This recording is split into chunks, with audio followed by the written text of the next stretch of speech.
Éric Pinault, économiste et professeur à l'Institut des sciences de l'environnement de l'UQAM, est notre invité ce soir. Bonsoir, Éric Pinault. Bonsoir. Vous étudiez de près ces questions de ressources, de développement des ressources. Oui. Est-ce que la raison fondamentale, c'est quoi, selon vous, pour cette décision de Teck Resources? La raison fondamentale, elle est essentiellement économique et a à voir avec le prix du baril, essentiellement. Quand Teck formule le projet Frontier, on est dans une période où le prix du baril est extrêmement élevé. On est autour des 90-100 $ le baril. Donc avant 2015. On est en 2014, oui, 2013-2014 jusqu'en 2015. On dépose le projet en 2015 et là, c'est le processus réglementaire qui suit son cours. On arrive aujourd'hui en 2020. Le baril était à 51 $ ce matin, si on prend le prix en Amérique du Nord. Et dans ces documents, Teck dit qu'on a besoin d'un prix entre 80 et 90 $ pour commencer à creuser. Et on vise, une fois qu'on commence à produire en 2025, un prix du baril autour de 95 $. On est loin de là, on est à 51. Et si on regarde les 3-4 prochaines années, tout le monde parle d'un ralentissement économique mondial à venir, ce qui veut dire un prix du pétrole qui va rester bas.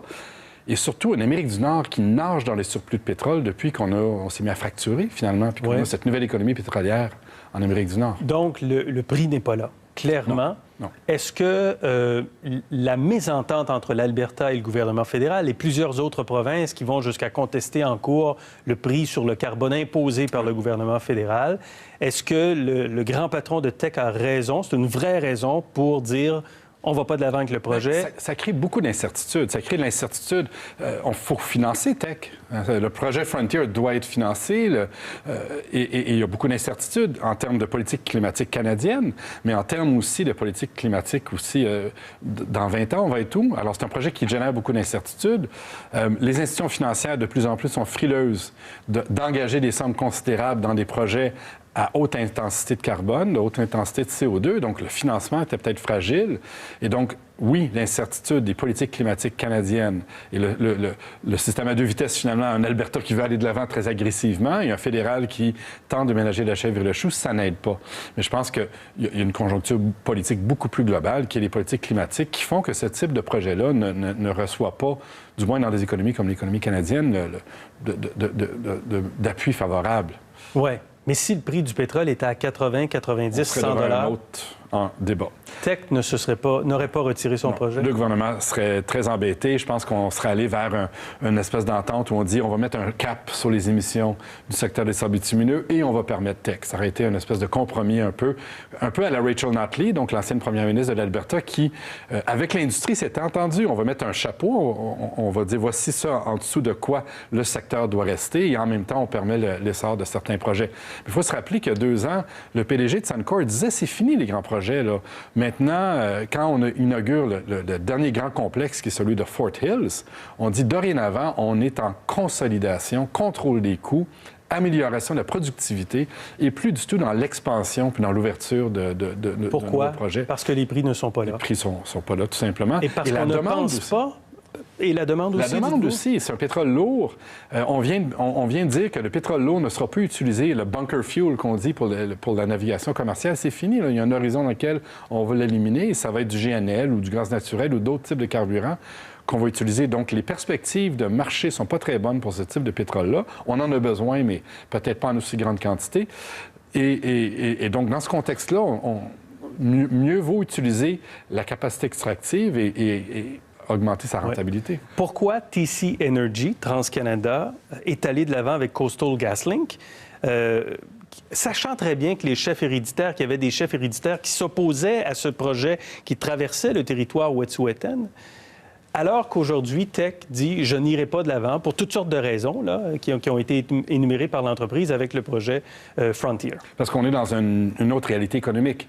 Dans le cas de Teck, on est dans des sables bitumineux, on est dans un baril de pétrole avec un prix déprimé. Ici, on est dans une nouvelle économie qui émerge, l'économie du gaz naturel issu de fracturation, donc non conventionnel.